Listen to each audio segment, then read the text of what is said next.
Asdiqa, salam alaikum, bonjour ou bonsoir les amis.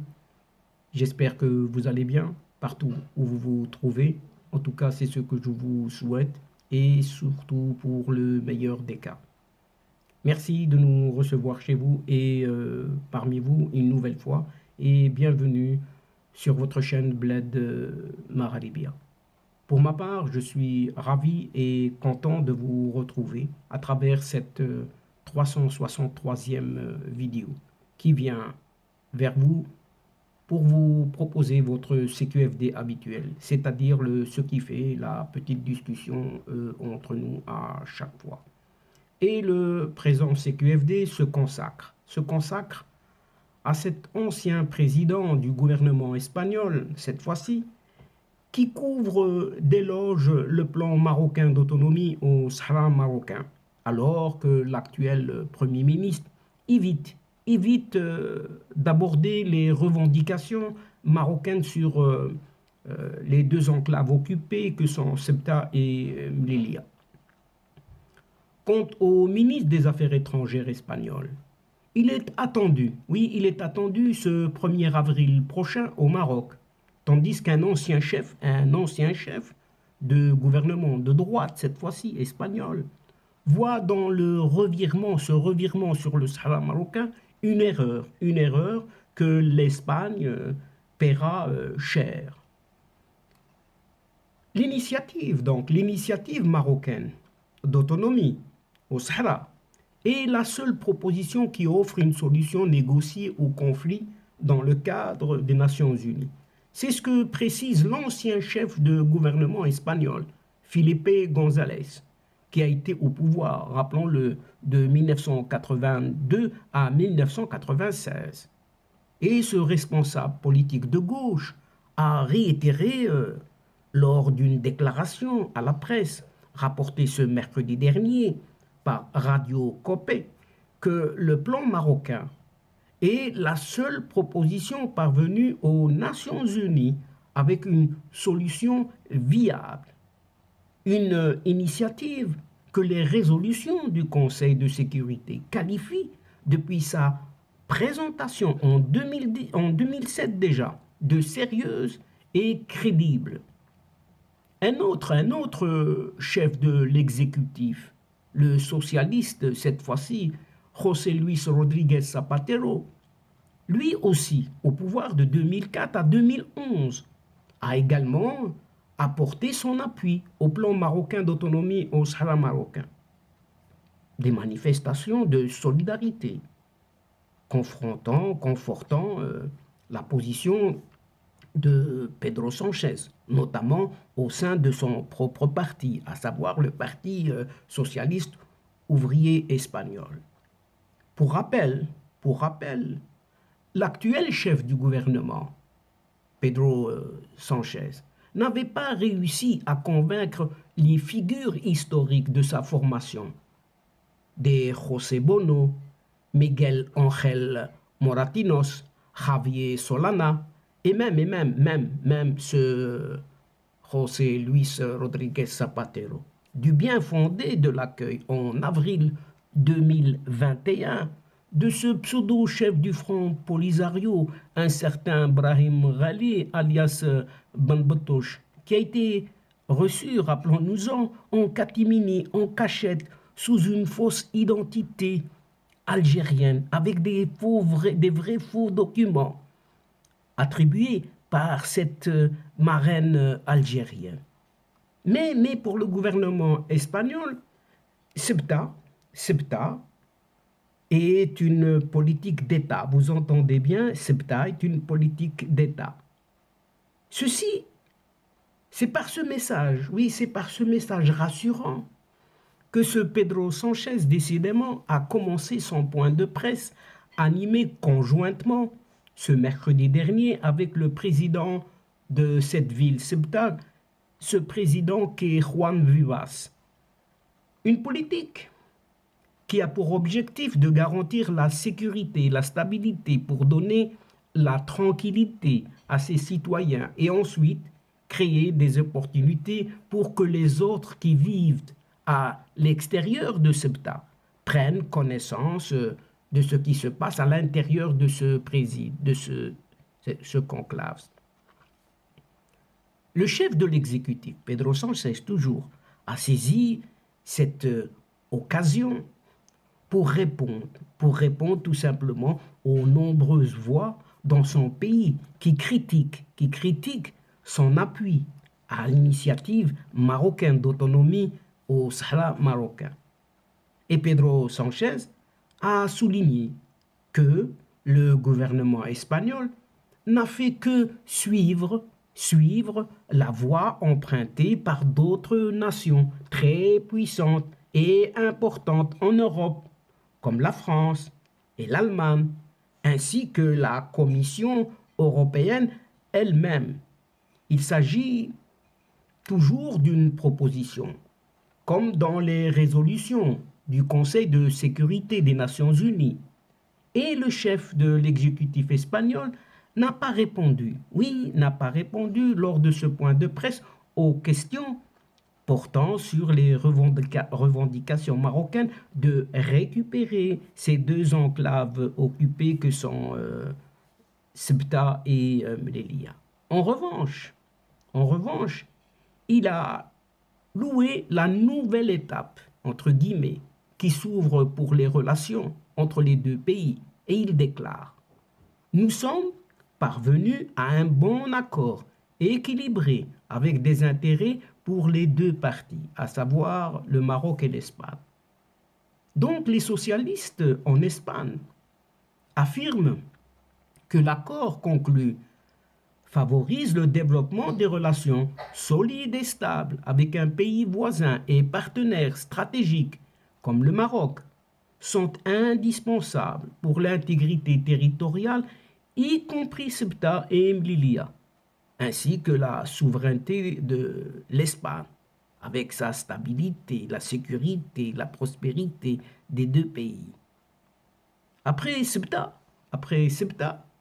Pedro Sánchez est attendu ce mercredi à Melilla, où il aura l'occasion de répéter le même message sur l'importance de la ville et défendre l'accord conclu avec le Maroc. Et quant au ministre, cette fois-ci espagnol des Affaires étrangères, lui, il est attendu à Rabat le 1er avril prochain. Une annonce faite ce mercredi par José Manuel Álvarez lui-même lors de sa comparution devant la chambre basse du Parlement pour expliquer l'accord conclu avec le Maroc.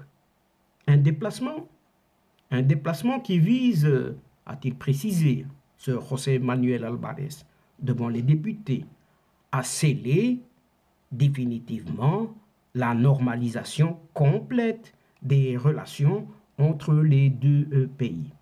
Et ce chef de la diplomatie espagnole a révélé que tous les ports ibériques seront inscrits sur le programme de l'opération Marhaba 2022, donc pour les prochaines vacances estivales. Sur l'agenda des entretiens entre José Manuel Álvarez et son homologue marocain Nasser Bourita, le rétablissement de manière contrôlée de la circulation des personnes et des biens entre les deux pays, ce qui devrait se traduire tout simplement par la réouverture des frontières terrestres de Ceuta et Melilla avec le Maroc, qui sont fermées depuis mars 2020. À Rabat, José Manuel Álvarez aura également l'occasion de préparer le déplacement de Pedro Sánchez au Maroc pour co-présider avec son homologue marocain Aziz Akhannouch une nouvelle édition de la réunion de haut niveau entre les deux parties.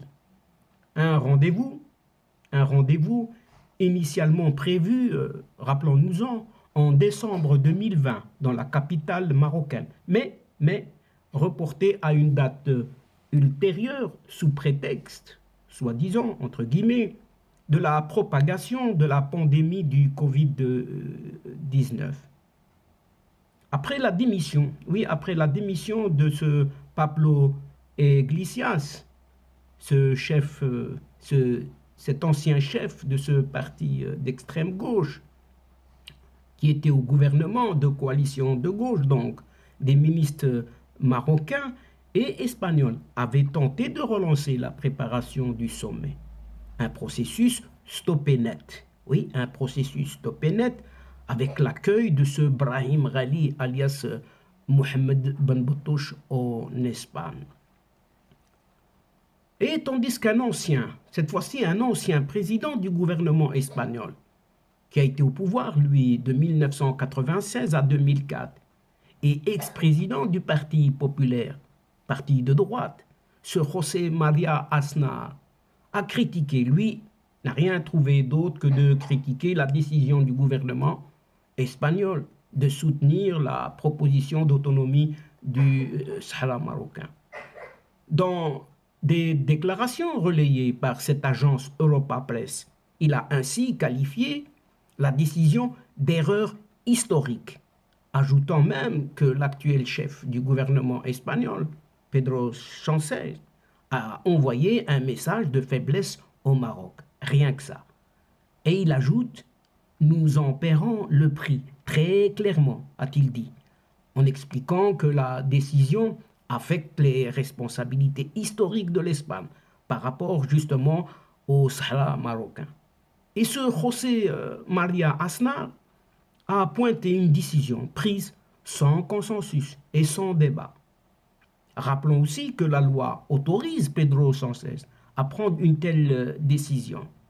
L'ancien chef du gouvernement espagnol de droite a dénoncé une insouciance très dangereuse et une erreur impardonnable en adoptant la décision sans consultation et sans discussion parlementaire préalable. Pour José María Aznar, l'Espagne a montré toute sa faiblesse face au Maroc. Et la décision est une erreur aux conséquences historiques et nous paierons un lourd tribut, a averti José María Aznar, en alertant sur le fait que l'Algérie pourrait punir l'Espagne par le biais de son gaz. Évoquons également la question de Ceuta et Melilla, ces deux enclaves occupées. L'ancien président du PP, de ce parti populaire, a estimé que le moyen de protéger les deux villes reste la politique, l'économie et il ajoute le facteur militaire, sous-entendu. La position de ce José María Aznar sur le soutien espagnol à l'autonomie proposée par le Maroc au Sahara marocain contredit celle de son successeur, ce fameux José Luis Rodríguez Zapatero, qui lui a été au pouvoir de 2004 à 2011, rappelons-nous-en. Rappelons également que José Luis Rodríguez Zapatero a qualifié la décision du gouvernement espagnol actuel de très positive, ajoutant même que ce soutien ouvre la voie à une nouvelle page dans la coopération existante entre les deux pays. Et il a ajouté, nous devons nous féliciter car nous avons préparé aujourd'hui quelque chose d'important pour l'Espagne en instaurant une relation de confiance avec le Maroc. En tout cas, c'est ce qu'a déclaré ce José Luis Rodríguez Zapatero en insistant sur l'importance du royaume marocain pour la stabilité avec l'Espagne et en Espagne. Et donc, chers amis, c'est sur cela, ces affirmations, c'est sur ces éloges et en même temps des critiques que se termine ici cette séquence. En prenant congé de vous, mais néanmoins, nous espérons vous retrouver très très bientôt avec un grand plaisir pour vous relater d'autres thèmes lors de vos prochaines vidéos de votre CQFD, c'est-à-dire ce qui fait d'habitude la petite discussion entre nous. Merci pour votre confiance, pour votre fidélité, votre patience et surtout pour votre participation de nous écouter jusqu'au bout des séquences. Ces séquences qui attendent énormément de vous en nous aidant, mais surtout en nous encourageant, mais en vous y abonnant. Oui, ne pas oublier de vous abonner, de faire abonner toutes les personnes que vous connaissez partout où vous vous trouvez, afin d'être informé avec les dernières nouvelles et ce, très très rapidement, avec primeur bien sûr. Aussi, chers amis, n'hésitez surtout pas de partager au grand maximum autour de vous, partout où vous vous trouvez, les séquences vidéo de votre chaîne. Pour moi, il ne me reste plus qu'à vous dire au revoir les amis. Al-Asdiqa, salam alaikum wa rahmatullah wa barakatuh. À la prochaine fois et à bientôt. إلى اللقاء في حصة أخرى إن شاء الله. مع السلامة.